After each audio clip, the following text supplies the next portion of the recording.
De Snitser Filmwinter had op een flinke groei terugmaken in het aantal bezoekers. Er kwamen dit weekend haast 2500 mensen op de Verskate Filmzaal. Vlinier winnen dat er zo'n 2200. 100 van de kaarten binnen al 3 hier voor de protestantse kerken in Snits. Een succesvolle gearworking.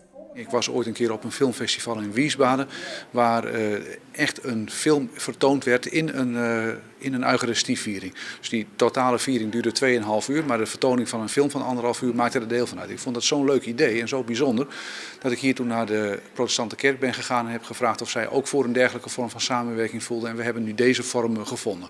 Een initiatief dat nog altijd op een soort enthousiasme rekken je kind bij de kerkengongers en de doemnie.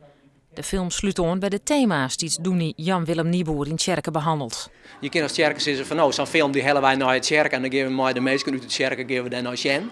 Dat vind ik een beetje een makkelijke manier. Het is leuker om aan te sluiten bij een festival wat er al is. En als die vraag krijgt, dan maak je daar gebruik van maken, vind ik.